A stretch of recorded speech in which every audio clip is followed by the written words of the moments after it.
दिल्ली विधानसभा के चुनाव में बीजेपी की प्रचंड जीत के बाद अब मुख्यमंत्री कौन होगा, इसको लेकर कयासबाजी तेज हो गई है। सारे मीडिया संस्थानों में जीत के बाद की तस्वीर की चर्चा होनी शुरू हो गई है। इस बीच मोहन सिंह बिष्ट के नाम पर खूब खबरें बनी हैं।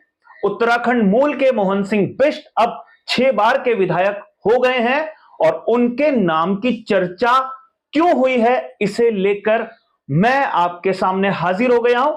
लेकिन आगे बढ़ूं उससे पहले मेरा आग्रह, खबर को आखिर तक जरूर देखिएगा। खबर पसंद आए तो इसे लाइक और शेयर जरूर कीजिएगा।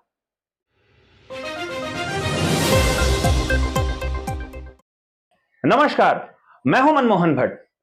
विधानसभा चुनाव के बाद या लोकसभा चुनाव के बाद भी जीत और हार पर खूब समीक्षाएं होती हैं। कई सीटें खास तौर पर नजरों में आ जाती हैं, चाहे जीतने के बाद हो या हारने के बाद।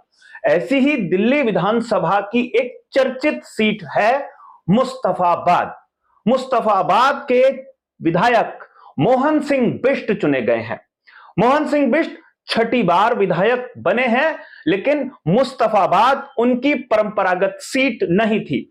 वो करावल नगर से 5 बार के विधायक रहे हैं और जब उनका टिकट कटा था बीजेपी से तो उनके आंसू वाले वीडियो हमने तमाम मीडिया संस्थानों में देखे थे। लेकिन मुस्तफाबाद सीट से 17,500 वोटों से मोहन सिंह बिष्ट जीत गए हैं। थोड़ा सा करेक्शन कर रहा हूं, हमने जो लास्ट वीडियो बनाया था उस समय हमने कहा था कि मोहन सिंह बिष्ट की जीत 22,000 से ज्यादा वोटों से हुई थी। उस समय वो 22,500 वोटों से आगे चल रहे थे, लेकिन वास्तविक जीत उनकी 17,500 वोटों से हुई है। मोहन सिंह बिष्ट की जो मुस्तफाबाद सीट है, यह चर्चा में खास तौर पर इसलिए आई क्योंकि यह मुस्लिम बाहुल वाली सीट है। 40% मुसलमान इस विधानसभा सीट में रहते हैं और ऐसी सीट में बीजेपी चुनाव जीतकर ले जाए, यह आश्चर्य का विषय हो सकता है, वो भी 17,500 वोटों से। लेकिन इसके पीछे की पूरी कहानी है। मोहन सिंह बिष्ट को ध्रुवीकरण का सीधा लाभ मिला। सारे हिंदू वोट एक मुश्त झोली में चले गए, मोहन सिंह बिष्ट की या बीजेपी की। अब कांग्रेस, आम आदमी पार्टी के साथ साथ जो AIMIM भी है ओवैसी साहब की, उसकी पार्टी ने भी यहां पर विपक्ष का खेल बिगाड़ा। 85,215 वोट मोहन सिंह बिष्ट को मिले और दूसरे नंबर पर आम आदमी पार्टी के आदिल अहमद खान रहे, जो 67,637 वोट ले गए।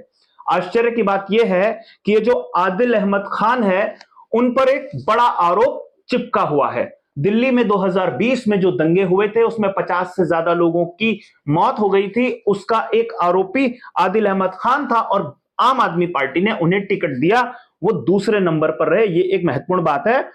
ताहिर हुसैन जो AIMIM पार्टी के हैं, उन्हें 33,474 वोट मिले।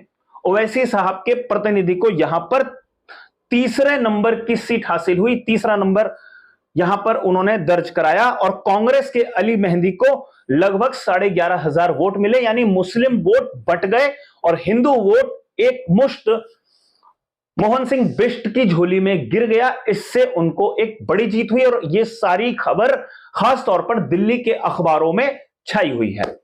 खबर यह भी छाई हुई है कि जीत के बाद खुद केंद्रीय गृह मंत्री अमित शाह ने मोहन सिंह बिष्ट को फोन किया, जीत की बधाई दी, क्योंकि मुस्तफाबाद सीट भी एक प्रतिष्ठा की सीट थी और चूंकि जब मोहन सिंह बिष्ट का टिकट कटा था तो वो आहत थे और उन्हें शिफ्ट किया गया था करावल नगर से मुस्तफाबाद। करावल नगर आपको बता दें कपिल मिश्रा को सीट दी गई थी। वो कपिल मिश्रा जो आम आदमी पार्टी से चुनाव लड़े थे और उन्होंने मोहन सिंह बिष्ट को हराया था, लेकिन इस बार वो बीजेपी में आ गए और बीजेपी ने करावल नगर से कपिल मिश्रा को टिकट दिया। मोहन सिंह बिष्ट के बारे में कई प्रकार की चर्चाएं दिल्ली के अखबारों में चलनी शुरू हो गई हैं। मेन स्ट्रीम मीडिया में भी खबरें चलनी शुरू हो गई हैं। आप देख सकते हैं कि किस तरीके से मोहन सिंह बिष्ट के नाम पर खूब खबरें छपी हुई हैं। कोई कह रहा है कि मुख्यमंत्री की रेस में मोहन सिंह बिष्ट का नाम भी है, चाहे वो परवेश वर्मा हो, चाहे दूसरे और दिल्ली के नेता हो, उनके साथ साथ मोहन सिंह बिष्ट के नाम की भी चर्चा है। और कई अखबारों ने, कई टेलीविजन चैनल्स ने मुस्तफाबाद सीट से जीतने के बाद मोहन सिंह बिष्ट का इंटरव्यू लिया और उसमें अपनी समीक्षाओं के दौरान उन्हें एक बड़ी जिम्मेदारी देने की संभावना जताते हुए दिखाई दिए हैं। और खुद मोहन सिंह बिष्ट ने कहा कि अमित शाह ने उनको जीत की बधाई दी, लेकिन किसी बातचीत के लिए बुलाया नहीं है। यह मोहन सिंह बिष्ट ने बहुत स्पष्ट रूप से एबीपी न्यूज से बातचीत करते हुए बात कही है। लेकिन एक परंपरा है कि जो सबसे सीनियर विधायक होता है उसे प्रोटेम स्पीकर बनाया जाता है, यानी विधायकों को शपथ वही विधायक दिलाता है जो सबसे सीनियर है। तो मोहन सिंह बिष्ट ने हंसते हंसाते अंदाज में, चुटीले अंदाज में यह कहा है कि हो सकता है बीजेपी एक बड़ी जिम्मेदारी उन्हें प्रोटेम स्पीकर के नाते तो दे ही सकती है। खैर, ये चुटीले अंदाज वाली जो बातें हैं, इस बात के पीछे ही बहुत सारे रहस्य छिपे हुए होते हैं और अपनी सीनियरिटी का जो दावा होता है वो इसी तरीके से अस्पष्ट शब्दों में, बिटवीन द लाइंस जिसे अंग्रेजी में कहते हैं, उस पर कह दिया जाता है और बहुत सारी बातें इशारों इशारों में हो जाती है। अब अमित शाह ने हो सकता है सारे 48 विधायकों को जीत की बधाई इंडिविजुअल रूप से फोन करके दी होगी। उन लोगों को भी जीत की बधाई दी होगी जो लोग इस चुनावी मैनेजमेंट में लगे रहे होंगे। लेकिन खबर मोहन सिंह बिष्ट की ही अखबारों में छपनी शुरू हुई या परवेश वर्मा की ही छपनी शुरू हुई और अखबारों ने और इलेक्ट्रॉनिक मीडिया ने तुलना परवेश वर्मा से मोहन सिंह बिष्ट की करनी शुरू कर दी। और ये एक खबर तो यह भी छपी कि मोहन सिंह बिष्ट परवेश वर्मा की राह में एक बड़ा रोड़ा है और उन्होंने मुख्यमंत्री पद पर अपना दावा जता दिया है। आमतौर पर हम टेलीविजन चैनल की दुनिया से आते हैं और वहां पर एक सवाल विजयी हुए विधायकों से आमतौर पर पूछा जाता है कि आप मुख्यमंत्री पद के दावेदार हैं, और उसकी प्रतिक्रिया में उसका जवाब देते हुए कोई भी शब्द निकल सकता है और उस शब्द, उस लाइन के आधार पर बहुत सारी खबरें बन सकती हैं। और आमतौर पर राजनीति में एक लाइन का जवाब होता है कि राजनीति में आदमी महत्वाकांक्षाओं के लिए आता है, लेकिन बड़ी जिम्मेदारी किसी भी पार्टी को उसका आलाकमान या शीर्ष नेतृत्व ही देता है। बीजेपी के बारे में तो खास तौर पर यह चर्चा रहती है कि वो बहुत सरप्राइज नाम देते हैं, लेकिन 70 में से 48, 70 विधानसभा की जो सीटें हैं उसमें 48 विधायक चुने गए हैं। खबर यह है कि विधायकों के बीच से ही किसी को संसदीय दल का नेता चुना जाएगा और उसके बाद शीर्ष नेतृत्व उसको जिम्मेदारी देगा। मतलब शीर्ष नेतृत्व के इशारे के बाद ही विधायक दल का नेता चुना जाता है। वो नेता कौन होगा उसके लिए थोड़ा इंतजार करना होगा।